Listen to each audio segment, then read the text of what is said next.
And curious about the darker side of the internet, the part they warned you about where everything was just a click away. Forbidden knowledge, illegal trade, disturbing content, and anything that couldn't survive the prying eyes of the government. I never thought I'd actually dive into it until that night. It started innocently enough. I had heard rumours on the internet about this hidden place, a corner of the web where things were offered that no one should ever see. The dark web. It was all too enticing. People whispered about underground marketplaces and cryptic forums where you could buy anything from hacking tools to other things. I knew I shouldn't, but a part of me wanted to experience it, not to buy anything, just to see for myself. I downloaded Tor. After a few failed attempts and a couple of sketchy pages that wouldn't load, I finally found a link to a so-called safe portal. It was basic, nothing flashy, just black backgrounds and green text. I couldn't help but feel a strange sense of unease as I clicked through.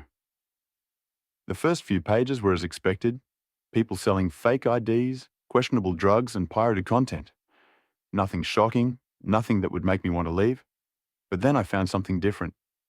A page with no description, no title, just a single URL that led to a file labeled The Final Choice. I hovered my mouse over it, my heartbeat accelerating. What could it be? A prank? A glitch? Or something worse? Against my better judgment, I clicked it. The file opened with a simple prompt. Make a choice and live with it forever. It was just a survey, questions about who I was, where I lived, what I was afraid of. It seemed like a game at first, but there was something unsettling in the simplicity of it. There was no way to back out once I started. The next prompt asked a bizarre question. Would you sacrifice someone to live forever? Asterisk. I was taken aback, but I answered it with a quick click, choosing the first option. No. The next question made my stomach churn.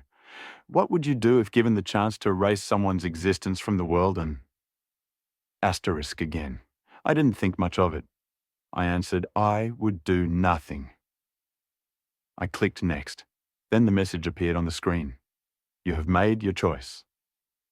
I sat there, staring at the screen, a chill running down my spine. A small box popped up. You are ready. The game begins now. My phone buzzed on the desk, cutting through the eerie silence of the room. A notification. My heart skipped a beat.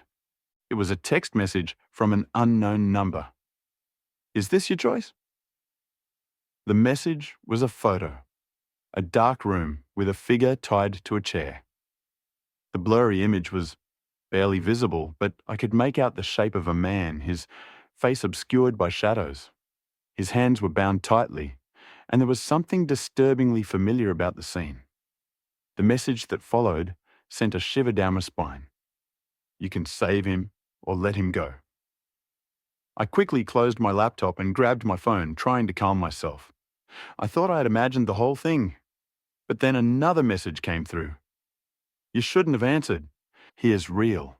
He is in your house. I froze. The air grew heavy, oppressive. My mind raced. I turned around, my eyes scanning the dark corners of my room. Nothing. No sign of anyone. But the sensation was undeniable.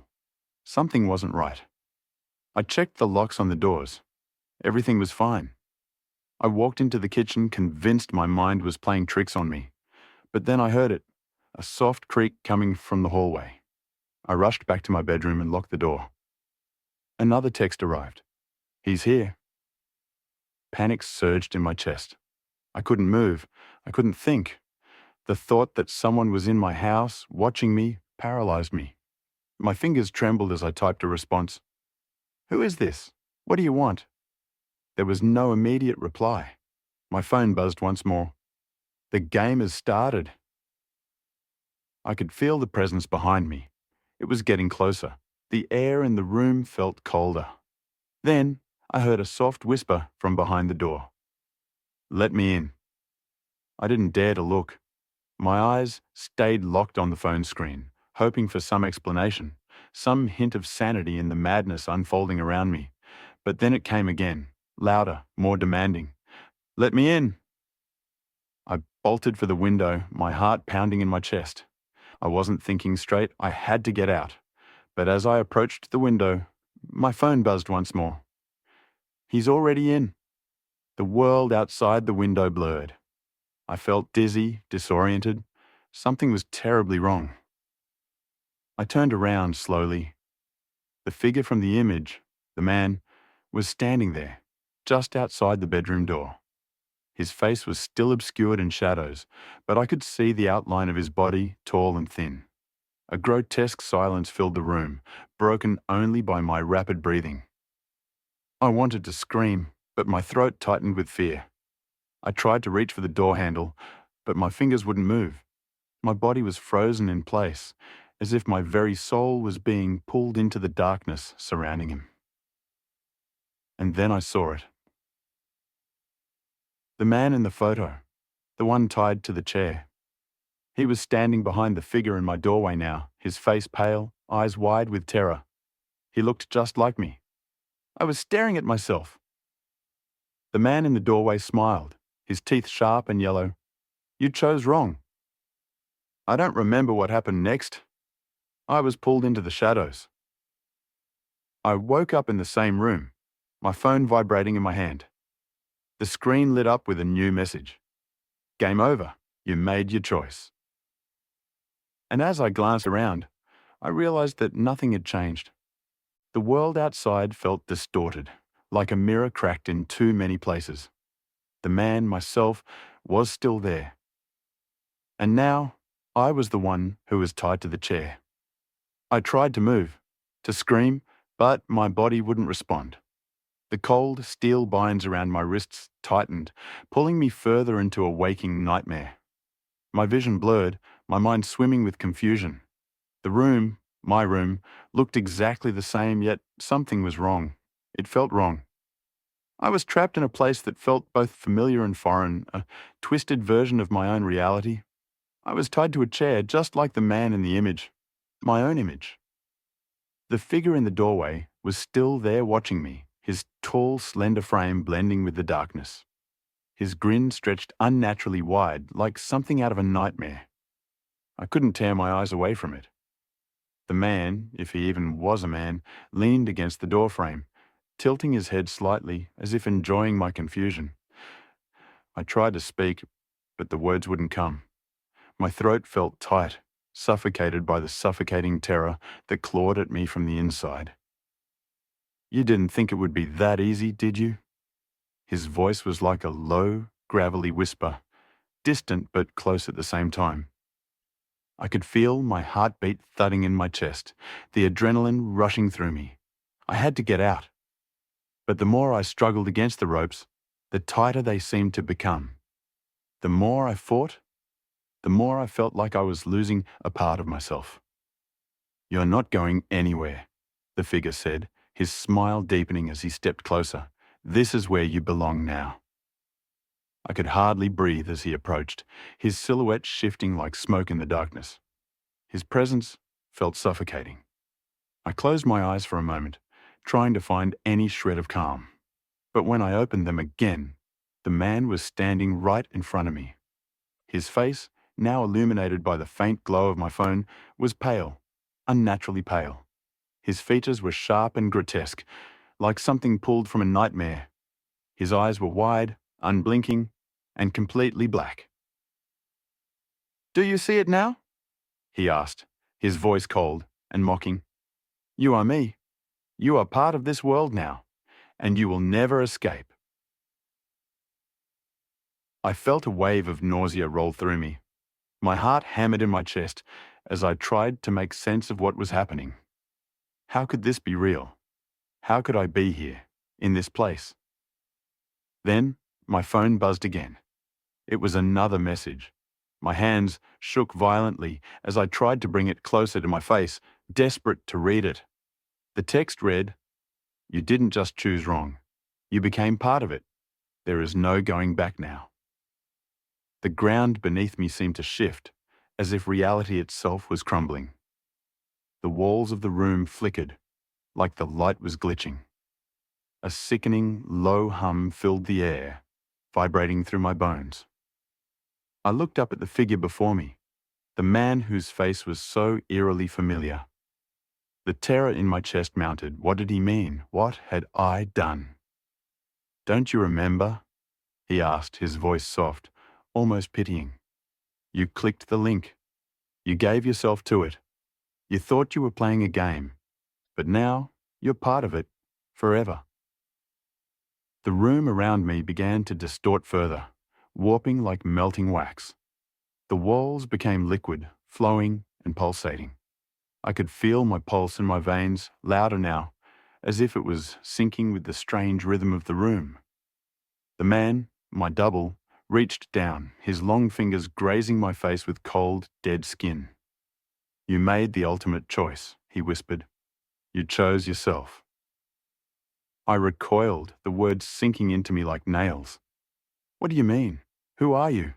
I demanded, struggling against the ropes once more.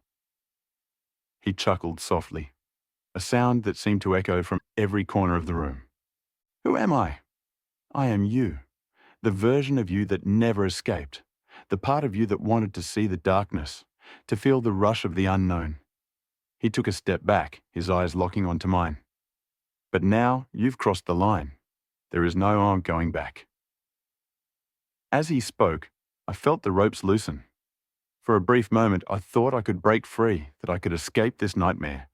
But then, before I could move, the room twisted once more, and I was back where I started. The chair, the ropes, the darkness. It wasn't real. The realization hit me like a ton of bricks. This place, this room, it was an illusion. It wasn't my reality. It was a trap, a prison made from my own choices. I could feel the weight of the decision I'd made earlier, the moment I'd clicked on that link. I thought I was just curious, just looking for something exciting, but now I understood. I had chosen to open a door, and now that door would never close. I had been sucked into something much darker than I could have ever imagined. The figure was still standing there, his grin widening as he watched me struggle. "You thought you were clever," he whispered, "but you were just like the others. Just another soul to feed the game." I wanted to scream, to lash out, to do something, anything, but I felt powerless. The fear weighed heavily on me, draining all my strength. But then something else happened. Another message appeared on my phone. I could feel it vibrating in my hand, urging me to read it. My fingers were stiff, but I forced them to swipe the screen. The message read, "You can end it, you can still choose." The words gave me hope. For the first time since this nightmare began, I felt like there was a way out. But the moment I started to think about it, my mind swirled with doubt. Could I really end this? Was it a trick, like everything else? "You can't run," the figure said, his voice cutting through my thoughts like a knife. "There's no way out. Not for you. Not anymore." The darkness in the room seemed to close in on me, suffocating me, drowning me in its weight. But I had to try. I had to make one final choice. I took a deep breath, summoning the last ounce of my strength. The message had said I could end it. I didn't know how, but I had to. With trembling hands, I began to type, slowly, carefully, the words coming out as a desperate plea. "How do I get out? How do I escape?" I waited. And then the response came. The words on the screen seemed to glow ominously. "The game is only over when you accept your fate." And then everything went black. I woke up gasping for air. The stifling weight of darkness lifted, but the relief I expected never came. I was back in my bed, in my apartment. It looked exactly the same except for one thing. I could feel it. The air was different. The silence that surrounded me was thicker, colder, as if the world itself was holding its breath. My phone lay beside me on the nightstand, screen cracked from where I must have thrown it in a panic. I reached for it, trembling. It felt like a lifetime had passed since I last touched it. But there was something in the pit of my stomach that told me this wasn't over. The screen lit up with a message. The words made my blood run cold. "You can't escape." I stumbled back, almost knocking the phone off the table. My heart pounded. It was impossible. I'd been back. My apartment was real. I was in my bed, wasn't I? I had to be. The phone buzzed again. Another message. "You shouldn't have come back." A chill ran through me. I dropped the phone and rushed to the door, pulling it open, desperate to see the world outside. I stepped into the hallway, and I froze. Everything looked wrong. The walls were too tall, the floor uneven. The shadows seemed to stretch longer than they should, as if they were alive, reaching for me. The hallway wasn't mine. The paintings on the walls were unfamiliar. The furniture, the decor, it was all distorted, as though someone had taken my world and twisted it into a grotesque version of itself. I stumbled backward, panic rising in my throat. The world around me was slipping through my fingers like sand. I wasn't in my apartment anymore. This was a nightmare, a place between worlds, a space between dimensions. The phone buzzed again.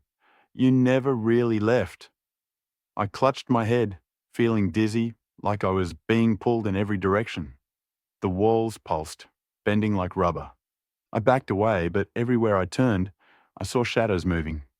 Figures in the periphery of my vision. Whispers filled my ears, as if voices were speaking just out of reach, mocking me, warning me. And then I heard it.